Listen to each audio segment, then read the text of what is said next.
Well, good morning there, people. Or I should say people, since there's only one person in the chat. But this was archived at our Facebook and on our YouTube. So you can come back and watch this at any time. You know, I'm staring right at the camera, but it looks like I'm staring to the side. Gotta get used to doing this with the phone. Okay, yeah, like it says, day 2 at GAMA Expo Reno. We're a little bit time difference here. We are,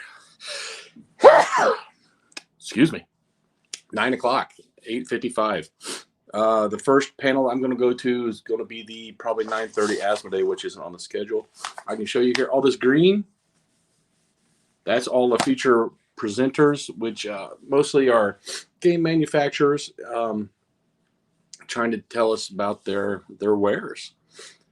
If you're wondering, I got up around 6:30, 7 o'clock, and it's way overcast. Let me show you.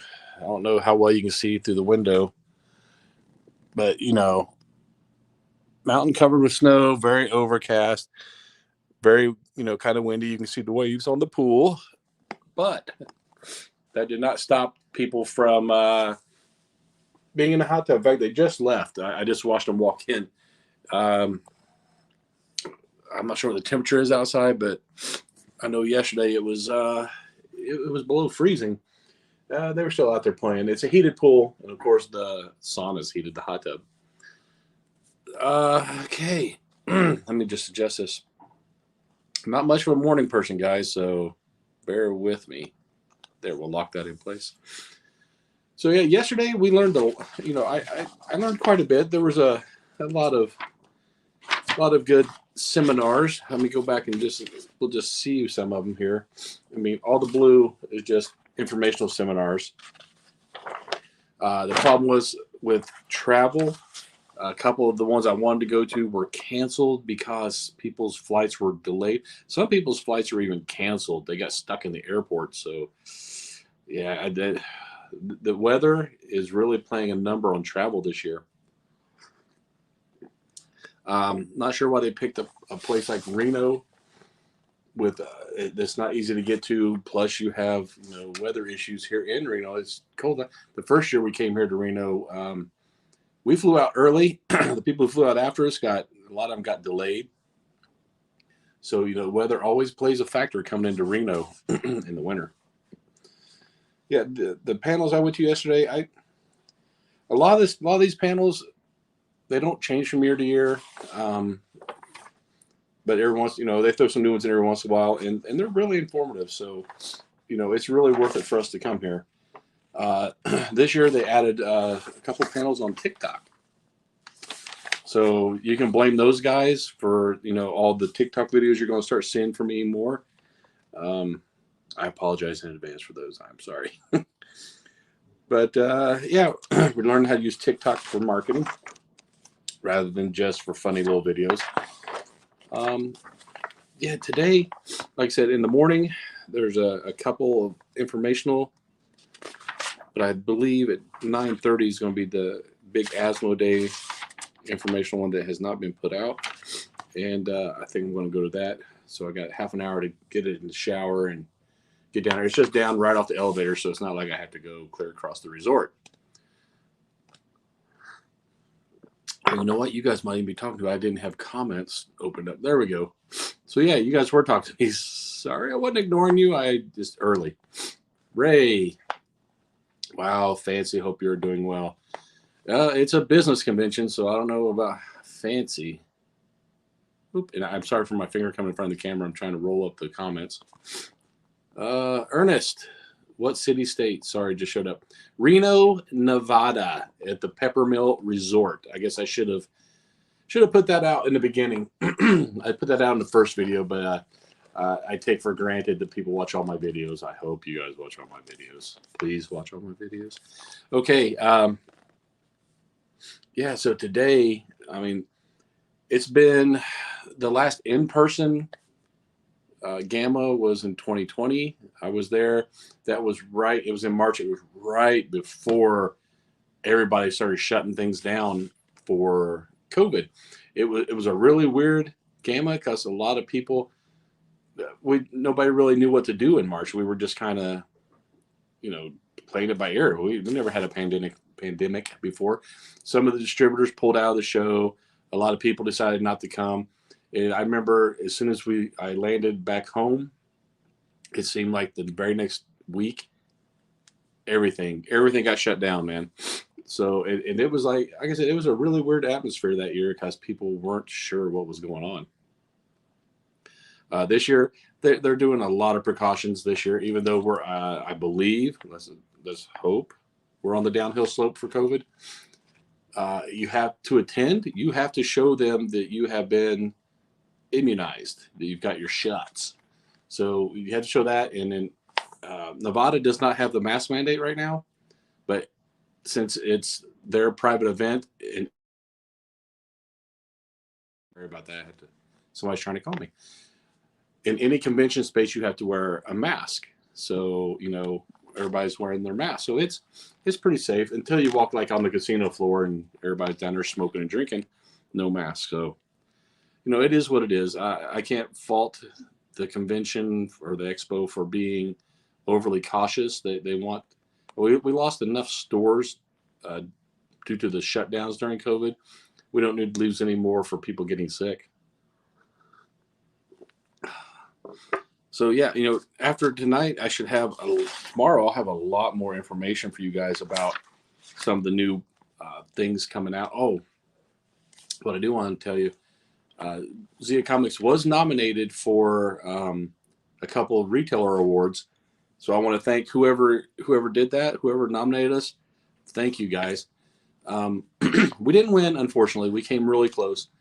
There were 400. They gave the numbers last night. 488 entries covering 6 different countries, and they narrowed it down to like a handful, like 8 to 10 finalists. And so we got the email shortly before we flew here that, hey, you guys are a finalist. And I thought, oh, awesome. We got here, it was basically those finalists. It was like the best of the best, and some of those stores are just crazy amazing. I just felt privileged to even be in the same group with these guys. Some of the stuff that they're doing, and I'm listening to what they did to win these awards, and I'm like, hey, that's something we can incorporate. We can do that. So I mean, that's another good thing about this expo. You get to network with everybody else and see how they run things, and if it sounds good to you, you get to cherry pick what you want to use in your store. So say, hey, that's a great idea. I'm going to steal that idea, or that might work for you, but I don't think it's going to work for us. So I think we came really close on 2 of the categories: Retailer of the Year and Innovative Retailer. So we gotta work on that, guys. We're gonna work on it. And like I said again, thanks for anyone who nominated us. That was very cool. Let's see, Tuesday. Yeah, it's just lots and lots of panels we're going to be going to. Every night, they've made every night a game night. So after all the panels and after dinner, you get to they have the Capri ballroom set up. As you can see, there's Mondays set up, there's Tuesdays. Different game manufacturers will be there showing you their newest and greatest. So we went last night. I made one of the TikTok videos from there, but I had to do it way, way over in the corner, and it was still really noisy, man. The buzz was just enormous. Everybody in there playing games. It was pretty cool. So they're going to have a game night Monday, Tuesday, Wednesday, and Thursday, and we'll get to see some of the new games from all these peoples. Monday, I wanted to go out, like I told you, I wanted to go out and check out a couple of the local comic book stores. Unfortunately, all the ones I was looking at, they're closed Monday. I mean, that's kind of typical for comic book stores. They and actually for just about any type of specialty store, a lot of them like to close Sunday, Monday. Those are usually their 2 slowest days of the year. We like to stay open 7 days a week because we got enough people coming through the door that justifies it. But if you're not in a high traffic area, I can understand you closing Sunday, Monday. You'll spend more turning on the lights than you'll go and make all day. So I'm going to try tonight. I might try to sneak out of game night early, take an Uber over to one or two of the comic book stores that I checked out, and see if they'll let me film some stuff so we can get. I like doing the comic book store review type things to show other people, because no two comic book stores are alike, man. They all have their own personalities. So we're gonna try to do that tonight, and by we I mean me. Like I said, it is 9:05, so I need to cut this short here so I can go and wash myself, because I have nerd funk all over me from all the panels and the game, the game night, and just in the resort. You have everything you have to walk to. I mean, it's all enclosed indoors. Thank goodness, as I showed you the weather, right? But it's still a lot of walking, and you tend to sweat a little bit, especially when you're a big fat guy like me. Oh, the one thing that, like I said, we didn't win any awards.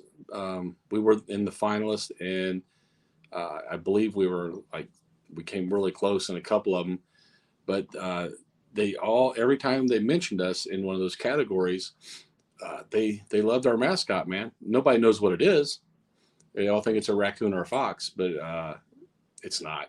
Let me tell you guys, it's a ringtail cat. Ringtail cats are indigenous to the Southwest, especially in the New Mexico area. We thought that would be really cool, and we kind of like that nobody knows what it is, so we get to correct them. And when you correct them, it kind of makes them remember it a little bit more, rather than just saying, "Oh, look, that's a raccoon." You go, "Yeah, it's a raccoon." They might remember that, might not. But when they think it's a raccoon and you correct them and you tell them what it is and give them a little background on that animal, they tend to remember it a little more. Yeah, I don't know if that's a smart thing or not, but that's what we did. So yeah, everybody commented on our mascot and how we repurpose him in different situations. They all really like that idea. So I hope you guys do too. With all the different events where we make our mascot in a different situation. We don't have too many of those shirts in store because it costs a lot to have that many of them printed up in different sizes and on hand. But you can always go to our website. There's zeacomics.com. Click on the I believe it's buy t-shirts or merchandise or something. You can get every one of our designs all the way back to the beginning on a t-shirt, and help support us. That would be great. And plus, I'd love to see more and more people walking around with Zia Comics shirts on. That would be really cool. See, mascot reveal. I always thought he was a fox too. Yeah, see. Nope. I've heard fox. I've heard raccoon. Mostly raccoon because of the tail. But yeah, look it up. Ringtail cat. Ringtail, all one word, cat. You don't see them a lot because they're nocturnal and they're also solitary. They don't really like to hang out in groups. So they're a really cool animal. We used to see them all the time when I worked out at NASA. They like to crawl up under the building, under the elevated floor when it was cold out, because it was a little warmer under there.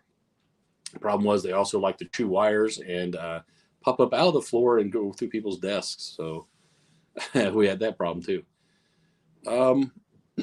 Okay, I've been rambling for about 15 minutes now. It's getting even more overcast now. I don't know if you can tell in the background. So much light coming through the window. But I really, really need to take a quick shower because I